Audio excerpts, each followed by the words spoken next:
Hello and welcome to the very first episode of the Lucas Oil Raceway Racers Tribune. I'm Sean Chambers with Lucas Oil Raceway and the NHRA. The Racers Tribune is going to be a series where we tell as many stories as we can about all the local racers, not just Lucas Oil Raceway drag racers and oval track racers, but racers from around the state and around Division III and the Midwest. Our goal is to tell as many stories as possible to all the racing fans out there, all the local racers, anybody who might be interested in Lucas Oil Raceway or some form of motorsports. We want to tell the stories of some of the incredible racers that come to Lucas Oil Raceway on a regular basis, and there are plenty of them: men, women, young, old, drag racers, oval track racers that all had incredible stories, and we're going to tell you as many as we can over the next few months. The first episode today features Dustin Richardson. Now, Dustin, he's spent plenty of time here at Lucas Oil Raceway, spent plenty of time in a race car, but he's just getting back into it. Dustin, a successful career as a teenager and as a young adult, faced some struggles as he moved into adulthood. Some issues in his personal life, some battles with addiction, and it took away drag racing from him. But he's back in a race car. He was at Lucas Oil Raceway early on in the 2020 season, and he's back. He got his personal life in order, looking to make an impact in drag racing, and looking to share his story so that anyone who might be facing the same struggles as him can hopefully find some motivation and hopefully find some resources to get back on a better path the same way he did. So Dustin Richardson, it's a big time story. He was a big time name in drag racing. Episode number 1 of the Racers Tribune coming up.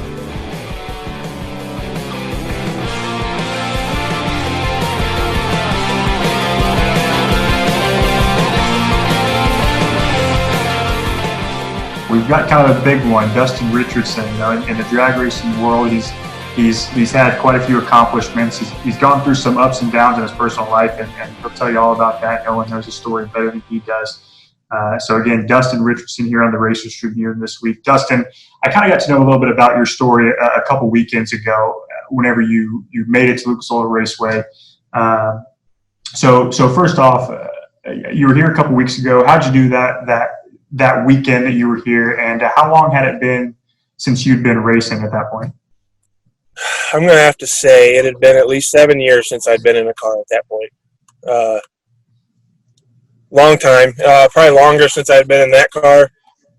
But I think I did okay. First hit off the trailer was a 001 on the Pro Tree.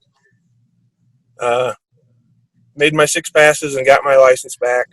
That was kind of weird to have to do licensing stuff again, but that's okay. That's part of the process, and that's part of getting to do this again. So. And so with your history, with your success in drag racing, I'm sure that there's a lot of competitors around the Midwest who probably aren't happy to see you back in a car when it comes to wins and losses, right? And it's been They may not remember me. They may not remember me. That's true. It has been a little while, hasn't it, right? I mean, 7 years since you were in a car. But before we kind of get into some of the real deep parts of your story, can you tell us a little bit about your career as a drag racer early on, right? Some of the successes you had? So about 16 years old when I started, Dad let me get in the car, and I actually tied for runner-up in Division III in Super Street. Went on the next year, won the division, was runner-up in the Jegs All-Stars, and ended up being the Division III Driver of the Year, which was over Dave Conley, which was one of my favorite things. He's an old buddy of mine, and he got to race pro stock, and I didn't, so he won. But did that, and then I repeated the next year and went and was the division champ again. And that's where all the success was way back when. And in doing some research, I think I saw that you had a pretty accomplished high school football career as well, and potential to play. Yeah, I was a big boy. I was an all-state player, all-county. I could have been better, but I wanted to be a drag racer. So You turned out to be a pretty good drag racer, so I guess it wasn't a bad trade, right? yeah. Uh, so drag racing career is going very well for you, especially at an early age. And Division III, right, the land of the winners. There's some stout competition in the Midwest when it comes to drag racing. And you were, a teenager, right, doing very well into your early 20s. But at some point, you ran into some struggles. At some point, the personal life got a little rough. And specifically when it comes to addiction. And addiction is one of those things where probably more people than we know struggle with addiction, right? And it's something that seems to have become more prevalent, over the past few years, right? So what can you tell us about your struggles with addiction? Can you kind of give us a little bit of a timeline of how that went for you? So what happened was life, I guess, really. I met a woman. We got married real young, had a baby real young. And right around that time, I also I wrecked a car real bad, and I broke my back. I got prescribed the pills, and it just was an ongoing deal. It just started my downfall then, and it started the seeking, and it started basically it was 15 years of hell. We don't really have time, I don't think, for all of that. Man, I come from a good family. I had an awesome upbringing, obviously, Division champ. I had that opportunity. That was not by my doing. That was my mom and dad. That's my dad's car. Just bad choices, bad decisions. That's what you hear a lot. And that's what happened. Started taking pills, smoking pot, doing all that stuff. And that led to more. That led to, long story short, it led to me losing my wife, getting a divorce, losing a house through not being able to pay for it, and ended up living in my truck. Was homeless. I was smoking crack, was snorting heroin, was doing everything I could possibly do, stealing. I was the worst of the worst that you could picture of the drug addicts. And through God's grace, is I was able to come back. And that's the only thing I attest it to is God bringing me out of it. Well, first off, congratulations to you, right? You're in recovery, and that's something that addiction is something that so many people fall victim to, and they never come out of it, right? So the first thing is congratulations to you, because and not just to you, but the people who have helped support you. I assume your family, your parents, all who kind of in your corner, supporting you in that recovery process, right? Congratulations to you. Congratulations to them for getting to where you are now. So obviously the next question is, how did recovery start for you? Where was that kind of point where you or whoever pushed you to it? The rock bottom is what we call it. I've had several of those. You got to find the real rock bottom, and I think everybody has different ones. You mentioned to me, this is kind of forward thinking, but you mentioned to me about it being a cancer, which is funny because my mom had cancer. Wow. Fought it for 6 years. And to be honest, I would steal her pills and do all that. And I took her jewelry that she got because she had cancer that Dad had got her special cross to take. So I did and I took it and pawned it for $100 to get crack and to get heroin and to get whatever I needed. It was just that point where you do that enough and you see the hurt and you're like, what are you doing? What am I doing? And I had one last shot to go to Tennessee to a rehab down on a mountain, an old country mountain down in north of Chattanooga. Went down there for 3 months. For the third time, I went down there 3 times. And it took the third time it finally hit me. And something just changed. I had a heart change. And, man, the accident we're going to talk about is what really did it, to be honest with you. So when did that kind of recovery process start? Just like so we can kind of put a timeline on it. Well, coming up on 3 years sober, and it took me, I think it was 2015, so it's been a 5-year process. Sure. So then, I mean, you mentioned the accident, right? And I kind of term it as ironic, right? That this accident that we're about to talk about, because as you mentioned, it was at rock bottom. Something finally clicked, and you finally figured it out, and you're on a path to where you are now, right? You're on a path to a better place, to living a better lifestyle. And in the blink of an eye, you're in an accident that involves a drunk driver who I don't know his story, and I'm not going to assume anything, but when you talk about alcohol being involved, right, and these different substance abuses and things like that, the irony of somebody who is in recovery and who's trying to figure things out is involved in an accident involving a drunk driver, and I think that's the definition of irony in my opinion. And so, what can you tell us about that accident? I know it was probably pretty traumatic, but can you explain it to us? If you believe me, it's the best thing that ever happened to me in my entire life.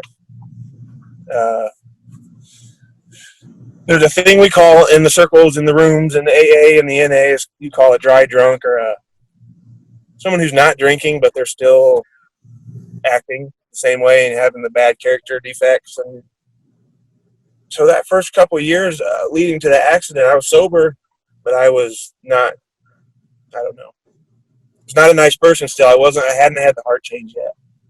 And when she hit me, she was 0.32. So she was severely drunk on a Wednesday night at 6 o'clock. Yes, ironic is the word, I would say. But man, that changed my life. So to describe the accident, 55 mile an hour head on, no brakes. I'd come off an exit off the interstate, and she was coming down the wrong way, and I didn't see her. It was at night, and she didn't have her lights on, and hit head on. Left femur was shattered, hanging out of my leg. My right ankle was twisted around completely, and underneath me, it was completely shattered into dust, basically. My pelvis is broken 7 spots, 3 broken ribs, and a ruptured spleen. So it was a long road to recovery. I've had 3 surgeries on my ankle, and now I have a rod from my left knee to my left hip. I now have a rod from my right knee to my left ankle. In pain every day, but it's a reminder of a lot of things. It showed me the love. It showed me God's love, really, through anything, of all the people and all the love that came after the accident. A lot of relationships were healed. Stuff with my parents that maybe was never going to be healed was healed through that. Things were eased up. It just, man, God did so many things for me through that. And it was 6 months of being in a wheelchair, but it was 6 months of slowing down and finding out who I was. I had to love myself again, and I had to figure out this is weird. I had to figure out how to wipe my butt because I didn't want the cute nurses to do it. You know what I'm saying? Like, there was a lot of different humbling experiences that I went through all that, but it was worth it.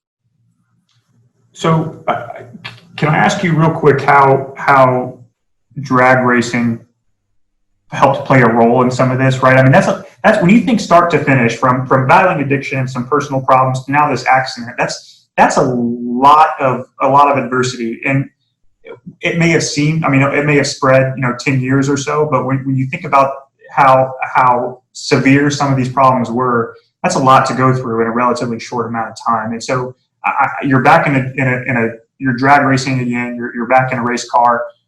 Can you tell me how that played a role in kind of motivating you to get where you are?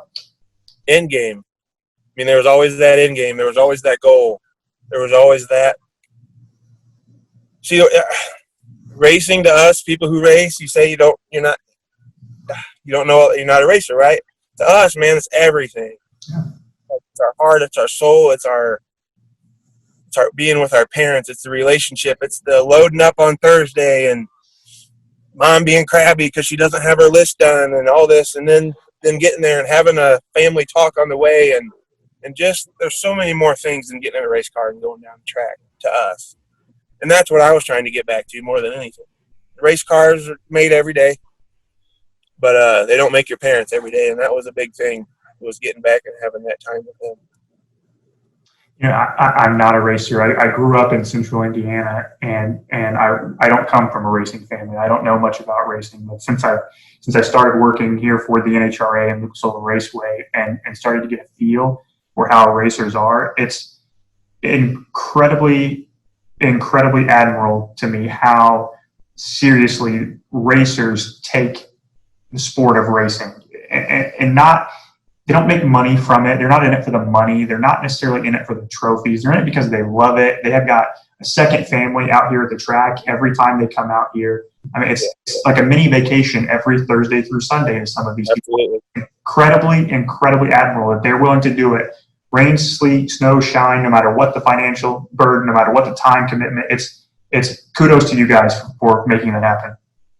Well, I have to say, I have to give credit to my parents because I've never had the financial burden. They've blessed me with the ride. Something cool about that car that I drive, my dad bought it when I was a month old. Wow. It's been a race car since day one. So 35 years it's been a race car. So that's been my baby. We've been connected and we've done some pretty cool things together. So. And stories like that make drag racing, from my opinion as an outsider, that's stories like that make drag racing incredibly unique and incredibly special. So the last thing that I want to ask you about, because I know you and I have kind of talked about a little bit how important kind of the outreach side of this is. As somebody who's struggled and has kind of been through all of the obstacles you could have gone through when it comes to addiction, right? I want to ask you about the individuals and some of the resources throughout your process, right? Are there people that you want to give a shout out to? Are there resources that you want to make sure other people who may be struggling with know about? I'm sure that someone like you has a ton of insight into ways people can get help, whether or not they know they need help. And so what can you tell us about that? Church. I have a ton of insight, but church, that's, you have your AA meetings, you have your NA meetings, but you need community. You need people who care about you, and you need to be accountable. And that's the main thing. There's a million rehabs across the United States. I recommend a Christian-based one.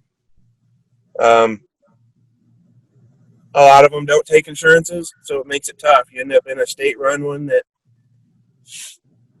there's a lot. I don't know. It's a tough situation. So at the end of the day, what worked for me and what was my savior, Jesus Christ. And that was just going to church, getting in the Bible every day, doing your daily devotions, getting in church, and then you need a sponsor, and you need a good pastor. And I have those. So, and shout outs would be my parents. Man, they have been through hell and back, and they have stuck by me when they shouldn't. My family. I just got engaged to the most amazing woman, and just a woman of my dreams, a person I never thought I'd be involved with. She's helped me tremendously through all of this. We met when I was still in the wheelchair, and she has been a big push for me for a lot of good things. That's it. God, my parents, and her, and I'm good. I just recommend going to church. Is there anything else? I mean, that kind of wraps up the important things that I think I wanted to ask you about. But I mean, as someone who lived through it and as someone who's telling your story, is there anything else that you think, we couldn't tell your story without discussing blank, right? Is there anything else in that list for you? That's tough. Oh, I don't know. Just watch the comeback is all I can say. Comebacks are cool. I'm going to make one. So that brings up a good question, man. What's a comeback for you, right? Because I assume if you're going to make, when you say you're going to make one, it means you probably haven't yet, right? So what's your goal? Whether it be drag racing, whether it be in life, family, whatever it is, what's the comeback look like for you? Man, the comeback looks like for me is to have a loving family, a loving wife, and I want to be on that stage in California one day with a big trophy in my hand, telling them thank you. Well, hey, I hope that happens for you. I think there's a lot of people, whether you know them or not personally, I think there's a lot of people who probably want that for you as well, and are going to be rooting for you somewhere along the way. And also congratulations on the engagement. Congratulations on the sobriety. Congratulations on the path that you're on. Go ahead. Thank you. I was just saying thank you. Yeah, no, I think it's incredibly admirable, and I think it's probably hard for a lot of people to understand who haven't lived through it or who don't have some sort of connection to it. But you have my congratulations. I want to thank you for telling your story to everybody, and we wish you the best of luck in the future. Thank you. Thank you for watching another episode of the Racers Tribune. And don't forget, if you have a story to tell or if you know someone who does, head over to lucasoilraceway.com and find the Racers Tribune tab at the top of the page for more information on the Racers Tribune, what it is, and how you can be a part of it. Thank you, and see you next time.